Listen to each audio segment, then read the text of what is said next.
notre 8 décembre. Au-delà de certaines légendes qui voudraient que le 8 décembre soit une fête pendant laquelle les Lyonnais remercient la Vierge Marie de les avoir protégés de la peste, le 8 décembre est l'expression populaire du culte marial, l'un des piliers de la culture lyonnaise.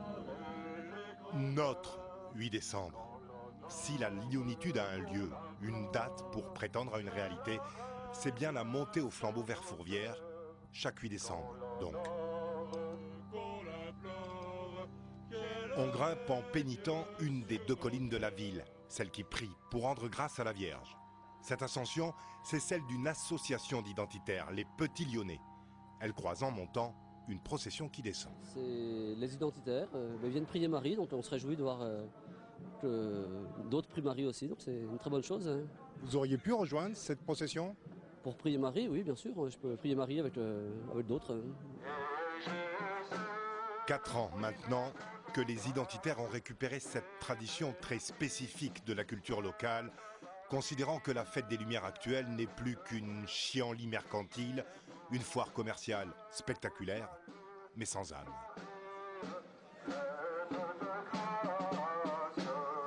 On cherche à détruire notre ville.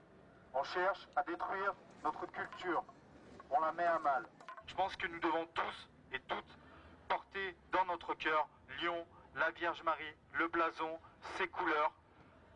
Montrer au monde que nous ne sommes pas simplement des Français, que nous ne sommes pas simplement des étrangers, nous sommes fiers de notre ville.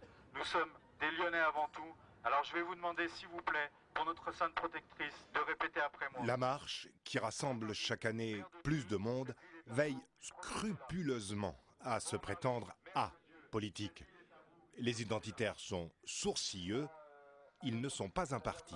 Au vrai sens du 8 décembre et pas à cette fête commerciale qui est la fête des Lumières. Je vous remercie, bonne soirée à tous. Nous, on a une association culturelle. Il y a des gens qui font de la politique et qui sont aussi dans l'association culturelle. Il y a des gens qui sont dans l'association culturelle qui ne font pas de politique. Simplement, le simple fait de promouvoir, de défendre son patrimoine et sa culture lyonnaise, on est en soi un identitaire, même si on ne veut pas faire de politique. Seulement voilà, qu'ils le veuillent ou non, qu'ils le cachent ou s'en défendent, le mouvement identitaire est bien désormais une composante du champ politique. Précisément de celui de l'extrême droite, à Lyon, en pleine recomposition. 3 grandes tendances et un satellite. Les bad guns, les supporters de l'Olympique lyonnais rattachés à personne, attachés à leur club. Les nationalistes en rupture de banc avec le Front National. Les néo-nazis, ils préfèrent s'appeler les solidaristes. Et les identitaires. Plusieurs associations officielles, Rebenne, les Petits Lyonnais et de nombreux sites internet. Nous les avions rencontrés le 8 décembre, nous voulions donc les revoir. Dans leur local, dans le Vieux-Lyon, ils organisent pour la centaine d'adhérents des soirées, des conférences, des séances de boxe françaises. Nous trouverons porte close et, à chaque nouvelle demande, le même message. Nous ne nous sentons pas concernés, merci de ne plus me relancer. Alors, pour essayer de savoir qui ils sont, ce qu'ils représentent, nous sommes allés interroger un observateur avisé de la vie lyonnaise, Frédéric Poignard, 25 ans de journalisme politique local.